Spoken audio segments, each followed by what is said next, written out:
Hello दोस्तों, आज हम लोग देखेंगे कक्षा 10 विज्ञान। ठीक है, अध्याय जो है 3 धातु एवं अधातु। आज इसका कंप्लीट चैप्टर हम लोग इस वीडियो में करेंगे और अगले वीडियो में हम लोग इसका प्रश्न उत्तर पूरा कर लेंगे। ठीक है, जो एनसीईआरटी से लिया गया होगा। अब देखते हैं हम लोग का पाठ का नाम है धातु एवं अधातु। अब देखते हैं धातु किसे कहते हैं और अधातु किसे कहते हैं। ठीक है, तो देखते हैं पहले तत्वों को उनके गुणधर्मों के आधार पर धातु एवं अधातु में वर्गीकृत किया जाता है। ठीक है, तत्वों को उनके गुणधर्म के आधार पर धातु और अधातु में वर्गीकृत किया जाता है। उदाहरण में देख लेते हैं, कुछ धातुएं का उदाहरण लिए हैं और कुछ अधातु का। धातुएं के कुछ उदाहरण: आयरन जो Fe, एल्यूमिनियम Al, चांदी Ag, कापर Cu, ये सब क्या हैं? एक धातु हैं। ठीक है, और देखते हैं अधातु में क्या क्या ले लेते हैं। अधातु में है nitrogen N, sulphur S, oxygen O। ठीक है, इतना हो गया। अब देखते हैं भौतिक गुणधर्म के आधार पर धातु और अधातु का वर्गीकरण समझते हैं। देखिए, गुणधर्म में हम लोग क्या क्या देखेंगे? धात्विक चमक देखेंगे, कठोरता देखेंगे, ठीक है, रूप देखेंगे, आघात वर्ध्यता देखेंगे, तन्यता देखेंगे, विद्युत व ऊष्मा के चालक देखेंगे, घनत्व देखेंगे और ध्वनिक देखेंगे और ऑक्साइड देखेंगे। ठीक है, इतना हम लोग देखते हैं। तो देखिए, पहले हम लोग धातु और अधातु दोनों का देखेंगे। धात्विक चमक देखते हैं। जो धातु, ठीक है, धातु की सतह चमकदार होती हैं। जो धातु की सतह होती हैं क्या होती हैं? चमकदार होती हैं। अधातु देखते हैं। अधातुएं चमकीली नहीं होती। ठीक है, अधातुएं जो होती हैं चमकीली नहीं होती, लेकिन उसमें कुछ अपवाद हैं। ठीक है, अपवाद हैं। अपवाद में कौन कौन है देख लेते हैं। आयोडीन अधातु होते हुए भी चमकीली होती है। ठीक है, अधातु होते हुए भी क्या होती है? चमकीली होती हैं। अब देखते हैं कठोरता। धातुएं सामान्यतः कठोर होती हैं। धातु जो होती हैं सामान्यतः कठोर होती है, लेकिन इसमें भी कुछ अपवाद है। लेकिन लिथियम, ठीक है, सोडियम, पोटेशियम मुलायम होते हैं और इन्हें चाकू से काटा जा सकता है।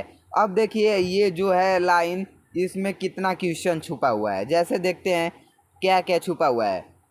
पूछ देगा कि धातु क्या होती हैं? कठोर होती हैं। ठीक है, लेकिन ऐसी कौन सी धातु हैं जो कि मुलायम होती हैं और चाकू से काटा जा सकता है? तो लिथियम, सोडियम, पोटेशियम मुलायम होते हैं और उन्हें क्या कहते हैं? चाकू से काटा जा सकता है। ठीक है, अब देखते हैं कठोरता में अधातु में आ जाते हैं। ये अधिकतर कठोर नहीं होते हैं। ठीक है, ये अधिकतर कठोर नहीं होते, लेकिन अपवाद में देखिए, अपवाद भी तो जरूरी होता है ना। तो देखिए, अपवाद जो है, अपवाद में कार्बन का एक अपरूप हीरा है जो सबसे कठोर प्रकृति का पदार्थ है। ठीक है, सबसे कठोर प्रकृति का पदार्थ है। ठीक है, अपवाद में है। ठीक है, अपवाद में हीरा कह सकते हैं। हीरा है जो क्या है? सबसे कठोर अधातु है, धातु नहीं है। अब देखते हैं रूप है। धातुएं कमरे के ताप पर ठोस रूप में पाई जाती हैं। ठीक है, धातु जो होती हैं कमरे के ताप पर ठोस रूप में पाई जाती हैं। लेकिन अपवाद में ये भी देखिए, अपवाद तो जरूर लोगेगा। अपवाद में है जो क्या है? पारा, मरकरी जो है छोड़कर द्रव रूप में पाया जाता है। जो मरकरी है वो क्या होता है? द्रव रूप में पाया जाता है। अब देखते हैं अधातुएं ठोस या गैसीय रूप में पाई जाती हैं। ठीक है, लेकिन अपवाद में क्या है? केवल ब्रोमीन को छोड़कर जो तरल रूप में होता है। ठीक है, ब्रोमीन क्या होता है? तरल रूप में होता है। अब देखिए, यहाँ से लेकर यहाँ तक जो भी लिखा है वो मोस्ट इम्पोर्टेंट है। जैसे कि हम लोग को एमसीक्यू में पूछ दे कि वैसी कौन सी धातु है जो कि द्रव अवस्था में पाई जाती है, तो आप लोग क्या देंगे? मरकरी यानी पारा। ठीक है, पारा जो है धातु है वो किस रूप में पाई जाती है? द्रव अवस्था में। अगर यही क्वेश्चन घुमा कर पूछ दे कि ऐसी कौन सी अधातु है जो कि तरल अवस्था में रहती है, तो ब्रोमीन। क्या है? ब्रोमीन, जो किस अवस्था में रहती है? तरल अवस्था में रहती है। ठीक है, अब देखते हैं आघातवर्ध्यता। आघातवर्ध्यता है धातु में देखते हैं कुछ अधातुओं को पीटकर पतली चादर के रूप में परिवर्तित किया जाता है। ठीक है, पतली चादर के रूप में क्या किया जाता है, परिवर्तित किया जाता है। अब देखते हैं आघातवर्ध्यता। अधातुओं में आघातवर्ध्यता नहीं होते हैं। ठीक है, नहीं होती है। देखिए आघातवर्ध्यता का मतलब है अगर कोई भी धातु को अगर हम लोग पीटे तो वो एक चादर के रूप में परिवर्तित हो जाएंगी, उसे ही हम लोग क्या करते हैं, आघातवर्ध्यता कहते हैं। अब देखते हैं तन्यता। तन्यता का गुण धर्म देखेंगे धातु और अधातु में। धातु में देखते हैं धातुओं को पतली तार के रूप में खींचा जा सकता है। और सबसे ज़्यादा तन्यता वाला धातु कह दें तो सोना है। क्या है, सोना। ठीक है, सोना है। अब देखते हैं तन्यता अधातुएं तन्य नहीं होती हैं। ठीक है, अधातु में तन्यता की गुण नहीं पाई जाती है, इसमें भिंगुरता की गुण पाई जाती है। ठीक है, अगर अधातुओं को हम लोग तार के रूप में खींचेंगे तो वो क्या होंगे, टूट जाएंगे। ठीक है, इतना समझ लिए आप लोग। अब देखते हैं 6 नंबर इसका, विद्युत व ऊष्मा के चालक। अब देखते हैं सामान्यतः धातु विद्युत व ऊष्मा की सुचालक होती हैं। सीसा पीबी एवं मरकरी एचजी कुचालक होते हैं। ठीक है, क्या होते हैं, कुचालक होते हैं। सुचालक उसे कहते हैं जिसमें हम लोग विद्युत धारा को प्रवाहित कर सकते हैं, और कुचालक उसे कहते हैं जिसमें विद्युत धारा प्रवाह न हो। सामान्यतः अधातु विद्युत व ऊष्मा की कुचालक होती हैं, लेकिन इसमें भी अपवाद है। ग्रेफाइट जो होता है सुचालक होता है। अगर आप लोग ग्रेफाइट को देखना चाहते हैं तो पेंसिल जो नोक होता है वो ग्रेफाइट से ही बना होता है। और ग्रेफाइट भी किसका अप्रूफ है, कार्बन का ही अप्रूफ है। ठीक है, कार्बन का अप्रूफ है। ठीक है, अब देखते हैं घनत्व। घनत्व देखेंगे धातु में सामान्यतः अधिक घनत्व व उच्च गलनांक होता है। किसका, और देखिए सोडियम एवं पोटेशियम का घनत्व तथा गलनांक कम होता है। ठीक है, अब देखते हैं अधातु में सामान्यतः धातु का घनत्व व गलनांक कम होता है। ठीक है, अब देखते हैं ध्वनिक। ध्वनिक होता है धातुएं कठोर सतह से टकराने पर आवाज़ पैदा करती हैं। धातु जो होती है सतह से अगर टकराएंगी किसी सतह से तो वो क्या करेंगे, एक आवाज़ उत्पन्न करेगी, उसे ही क्या कहते हैं, ध्वनिक कहते हैं। क्या कहते हैं, ध्वनिक कहते हैं। अधातु ध्वनिक नहीं होती हैं। ठीक है, अधातु को अगर हम लोग टकराएंगे तो वो ज़्यादा आवाज़ उत्पन्न नहीं करेंगे। ठीक है, ऑक्साइड देखते हैं। अधिकतर धातुएं क्षारीकीय ऑक्साइड बनाती हैं। ठीक है, जैसे MgO मैग्नीशियम ऑक्साइड। ठीक है, धातुएं अम्लीय ऑक्साइड बनाती हैं जैसे SO2। ठीक है, अब देखते हैं धातुओं के रासायनिक गुण धर्म। ठीक है, वायु के साथ अभिक्रिया किसका, धातुओं का। अब देखते हैं धातुएं ऑक्सीजन के साथ अभिक्रिया करके धातु ऑक्साइड बनाती हैं। क्या बनाती हैं, धातु ऑक्साइड बनाती हैं। धातु प्लस ऑक्सीजन जब करेंगी जिससे कि क्रिया तो धातु ऑक्साइड बनाएंगी। उदाहरण में देख लीजिए CU कॉपर ऑक्सीजन के साथ क्रिया करेगा तो CuO ठीक है बनाएगा, यानी कॉपर ऑक्साइड बनाएगा जो काला रंग का होगा। अब ऐसे ही देखते हैं एल्यूमिनियम। ठीक है, जो ऑक्सीजन के साथ क्रिया करता है तो क्या बनाता है, एल्यूमिनियम ऑक्साइड बनाता है। ठीक है, ऐसे ही मैग्नीशियम ऑक्सीजन के साथ क्रिया करता है तो मैग्नीशियम ऑक्साइड बनाता है। ठीक है, अब देखते हैं धातुएं ऑक्सीजन के साथ अलग अलग तरह से अभिक्रिया दिखाती हैं। ठीक है, धातु ऑक्सीजन के साथ अलग अलग तरीक़ा से अभिक्रिया दिखाती हैं। जैसे देखते हैं Na और K वायु में आकस्मिक आग पकड़ लेते हैं, जिससे रोकने के लिए इन्हें केरोसिन तेल में डुबोए रखा जाता है। ठीक है, डुबो कर रखा जाता है। अब देखते हैं मैग्नीशियम, एल्यूमिनियम, जिंक, Pb वायु के साथ धीरे अभिक्रिया करते हैं। इन धातुओं पर ऑक्साइड की परत चढ़ जाती है। अब देखते हैं Fe आयरन वायु में गर्म करने पर प्रज्वलित नहीं होता है, लेकिन ज्वाला में लौह चूर्ण डालने पर वे तेजी से जलने लगता है। ठीक है, अब देखते हैं Ag चांदी, Au सोना ऑक्सीजन के साथ अभिक्रिया नहीं करते हैं। ठीक है, क्यों नहीं करते हैं, इनकी अभिक्रिया करने का जो गुण होता है बहुत ही कम होता है। ठीक है, अब देखते हैं उभयधर्मी ऑक्साइड। उभयधर्मी ऑक्साइड किसे कहते हैं, देख लेते हैं। वे धातु ऑक्साइड जो अम्ल तथा क्षार दोनों से अभिक्रिया करते हैं, लवण और जल उत्पन्न करते हैं, उन्हें उभयधर्मी ऑक्साइड कहते हैं। देखिए Al2O3, ठीक है, जो HCl से क्रिया कर रहा है तो AlCl3 प्लस H2O बना रहा है। ऐसे ही देखते हैं आगे देखते हैं जल के साथ अभिक्रिया। धातु जल धातु के साथ अभिक्रिया करेगी तो ऑक्साइड हाइड्रोजन गैस धातु ऑक्साइड जल करेगा तो धातु हाइड्रो ऑक्साइड बनाएगा। ठीक है, अब देखते हैं धातु जो होती हैं ठंडे जल के साथ क्रियाशील धातुएं कौन कौन सी हैं?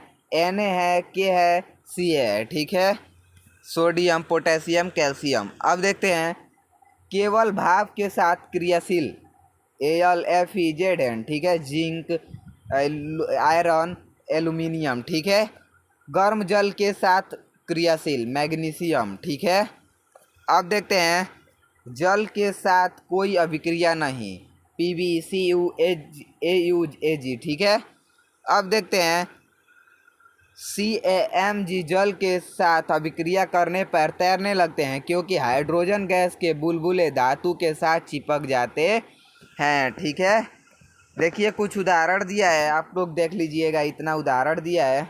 ठीक है, अब देखते हैं धातुओं की तनु अम्ल के साथ अभिक्रिया। धातु प्लस तनु अम्ल, लवण प्लस हाइड्रोजन गैस। आयरन, ठीक है, Fe जब क्रिया कर रहा है हाइड्रोक्लोरिक अम्ल से तो FeCl2 बना रहा है प्लस H2 हाइड्रोजन गैस क्या कर रहा है? बना रहा है ना। अब देखते हैं संक्रियता श्रेणी, जो कि इस वीडियो में बहुत ही मोस्ट इम्पोर्टेंट है। ठीक है, संक्रियता श्रेणी से तो प्रश्न पूछा जाता है। वह श्रेणी जिसमें तत्वों को उनकी क्रियाशीलता के घटते क्रम में रखते हैं संक्रियता श्रेणी कहलाती हैं। अब देखिए वह सूची जिसमें धातुओं को क्रियाशीलता के अवरोही क्रम में व्यवस्थित किया गया है। जैसे में देख लेते हैं potassium, sodium, calcium, magnesium, aluminium, zinc. ठीक है, अब देखते हैं iron, lead, hydrogen, copper, mercury, silver और गोल्ड। ठीक है, जो ये अवरोही क्रम में रखे गए हैं। अब देखिए इसको याद करने के लिए ट्रिक जो है, कल्लू ने कार मांगी आगे जिसका फूटा शीशा। ठीक है, हमारी कार हिल गई आज। ठीक है, अब देखते हैं संक्रियता श्रेणी का महत्व। संक्रियता श्रेणी का महत्व, जो धातु हाइड्रोजन से ऊपर होते हैं अम्ल से क्रिया करके हाइड्रोजन गैस क्या करते हैं? विस्थापित कर देते हैं। और देखते हैं जो धातु हाइड्रोजन से नीचे स्थित होती है वह अम्ल के साथ अभिक्रिया करके हाइड्रोजन गैस विस्थापित नहीं कर पाती। इतना तो पता चल गया। अब देखते हैं जो धातु ऊपर उपस्थित होते हैं वह अपने से नीचे धातु को उसके लवण विलयन से विस्थापित कर देते हैं। देखिए ZnHCl, ZnCl2 plus H2 hydrogen gas, यानी कि हाइड्रोजन गैस उसके विलयन से HCl से हाइड्रोक्लोरिक अम्ल से क्या किया? हाइड्रोजन को विस्थापित कर दिया है। अब देखते हैं धातुओं की अधातुओं के साथ अभिक्रिया। अभिक्रिया तत्वों की अभिक्रियाशीलता संयोजकता कोष को पूर्ण करने की प्रवृत्ति के रूप में समझी जा सकती है। ठीक है, अब देखते हैं धातु के परमाणु अपने संयोजकता कोष से इलेक्ट्रॉन त्याग करते हैं और घनायन बनते हैं। अधातु के परमाणु संयोजकता कोष में इलेक्ट्रॉन क्या करते हैं? ग्रहण कर ऋणायन बनते हैं। ठीक है, जैसे देखिए अब यहाँ जो है NaCl का निर्माण, Na का जो परमाणु क्रमांक होता है 281 होता है। ठीक है, Na इलेक्ट्रॉन है 28, सोडियम घनायन होता है। अब देखिए इधर क्लोरीन मतलब Cl है E8, ठीक है, Cl यानी कि क्लोरीन का 287 हो, यानी 17 कह सकते हैं। 17 जो होता है, अब क्लोरीन ऋणायन है क्योंकि Cl पर माइनस चार्ज है। ठीक है, Na है जो Cl के साथ क्रिया करता है तो Na प्लस Cl बनाता है। ठीक है, अब देखते हैं आयनिक यौगिक। धातु के अधातु में इलेक्ट्रॉन के स्थानांतरण से बने यौगिक को आयनिक यौगिक कहते हैं, ठीक है। धातु के अधातु में इलेक्ट्रॉन के स्थानांतरण से बने यौगिक को क्या कहते हैं? आयनिक यौगिक कहते हैं। आयनिक यौगिक के गुणधर्म देख लेते हैं। भौतिक प्राकृतिक, घन एवं ऋण आयनों के बीच मजबूत आकर्षण बल के कारण आयनिक यौगिक ठोस एवं थोड़े कठोर होते हैं, ठीक है। थोड़े क्या होते हैं? कठोर होते हैं। यह यौगिक सामान्यतः भिंगुर होते हैं तथा दाब डालने पर टुकड़ों में टूट जाते हैं, ठीक है। गलनांक एवं क्वथनांक, आयनिक यौगिक का गलनांक व क्वथनांक बहुत अधिक होता है। अब देखते हैं घुलनशीलता। आयनिक यौगिक प्राय जल में घुलनशील व केरोसिन पेट्रोल जैसे विलायकों में अविलय होते हैं, यानी घुलते नहीं है। विद्युत चालकता, आयनिक यौगिक जलीय विलयन में और गलित रूप में विद्युत का चालन करते हैं। ये ठोस रूप में विद्युत का चालन नहीं करते हैं, ठीक है। अब देखते हैं खनिज। खनिज जो है पृथ्वी की भूपटपट्टी में प्राकृतिक रूप से पाए जाने वाले तत्व या यौगिक को क्या कहते हैं? खनिज कहते हैं। यह पृथ्वी से अशुद्धियों के साथ प्राप्त होते हैं, ठीक है। कॉपर पैराइट, CuFeSO2, ठीक है। अयस्क देखते हैं, वह खनिज जिनसे धातु का निष्कर्षण आसानी से और कम खर्च के साथ किया जा सके क्या कहलाते हैं? अयस्क कहलाते हैं। अब देखिए यहाँ कुछ मोस्ट इम्पोर्टेंट लाइनें हैं। सभी अयस्क खनिज होते हैं परंतु सभी खनिज अयस्क नहीं होते हैं। अब देखते हैं गैंग। पृथ्वी से खनिज अयस्कों में रेत, मिट्टी आदि जैसी अशुद्धियाँ पाई जाती हैं जिन्हें गैंग कहा जाता है, ठीक है। अब देखते हैं धातु का निष्कर्षण। धातु का निष्कर्षण अयस्क, अयस्क का सांद्रण उच्च अभिक्रियाशील, मध्यम अभिक्रियाशील और निम्न अभिक्रियाशील धातु, ठीक है। देखिए उच्चतम अभिक्रियाशील में देखते हैं गलित धातु का विद्युत अपघटन जो शुद्ध। अब देखते हैं मध्यम अभिक्रियाशील में सल्फाइड और कार्बोनेट आता है। अयस्क HgS ZnS, ठीक है। कार्बोनेट अयस्क ZnCO3, ठीक है। सल्फाइड निम्न अभिक्रियाशील सल्फाइड अयस्क। अब देखते हैं सिनेबार, ऐसे ही कर इतना देख लेंगे, ठीक है। धातु का शोधन हो जाएगा। वर्जन देखते हैं। सल्फाइड अयस्क को वायु की उपस्थिति में अधिक ताप पर गर्म करने पर यह ऑक्साइड में बदल जाता है। इस प्रक्रिया को क्या कहते हैं? भर्जन कहते हैं। अब देख लीजिए ये इसका उदाहरण निस्तापन देखते हैं। निस्तापन है कार्बोनेट अयस्क को सीमित वायु में अधिक ताप पर गर्म करने से यह ऑक्साइड में बदल जाता है। इस प्रक्रिया को क्या कहते हैं? निस्तापन कहते हैं। अब देखिए अपचयन। अपचयन है धातु ऑक्साइड से कार्बन जैसे अपचायकों का उपयोग कर धातु प्राप्त की जा सकती है। ZnO+C यानी Zn+CO, जिंक प्राप्त हो गया। अब देखते हैं धातुओं का परिष्करण। धातुओं से अपद्रव्य को हटाने के लिए सबसे अधिक उपयोगी विधि विद्युत अपघटन या परिष्करण है, ठीक है। अब देखिए इसमें जो हम लोग एक अम्लीय विलयन का है जिसमें हम लोग दो, एक कैथोड एक एनोड छड़ डाले हैं। अब देखिए जो यहाँ दिख रहा है आप लोगों को, ये अपद्रव एनोड पंख है, यानी धातुमल भी कह सकते हैं इसे, ठीक है। अब देखिए जो इसमें एक बैटरी जोड़ा गया है, मतलब, और उसके बाद देखिए, अब देखिए एनोड पर, एनोड जो है अधातु तांबा, कैथोड जो है शुद्ध धातु तांबा, विलयन CuSO4 प्लस तनु सल्फ्यूरिक अम्ल सूक्ष्म मात्रा में, ठीक है। अब देखते हैं विद्युत अपघट्य से जब विद्युत धारा प्रवाहित की जाती है तब एनोड से अधातु विद्युत अपघट्य में घुल जाती है। उतनी ही मात्रा में शुद्ध कॉपर विद्युत अपघट्य से कैथोड पर निक्षेपित हो जाती हैं, ठीक है। अविलय अशुद्धियों एनोड तल पर निक्षेपित हो जाती है जिसे एनोड पंख कहते हैं, ठीक है। अब देखते हैं संक्षारण। संक्षारण है धातुओं अपने आसपास अम्ल आर्द्रता वायु के संपर्क में आने पर संक्षारित हो जाती हैं। अब देखते हैं सिल्वर। वायु में उपस्थित सल्फर के साथ अभिक्रिया कर सिल्वर सल्फाइड बनाता है जिसके कारण वस्तु काली हो जाती है, ठीक है। कॉपर देखते हैं। कॉपर आर्द्र कार्बन डाइऑक्साइड के साथ अभिक्रिया करके हरे रंग कॉपर कार्बोनेट बनाता है, ठीक है। अब देखते हैं लोहा। आर्द्र वायु में लोहे पर भूरे रंग के पदार्थ की परत चढ़ जाती है जिसे जंग कहते हैं। संक्षारण से सूक्ष्मतम लोहे को जंग लगने से बचाया जा सकता है, ठीक है। अब देखते हैं पेंट करके। पेंट करके, तेल लगाकर, ग्रीस लगाकर या शोध लेपन करके, क्रोमियम लेपन द्वारा एनोडीकरण या मिश्र धातु बनाकर किया जाता है। ठीक है, यह शोध लेपन लोहे एवं इस्पात को जंग से सुरक्षित रखने के लिए उन पर जस्ते की परत चढ़ाई जाती है, इसे शोध लेपन प्रक्रम कहते हैं। मिश्र धातु देखते हैं।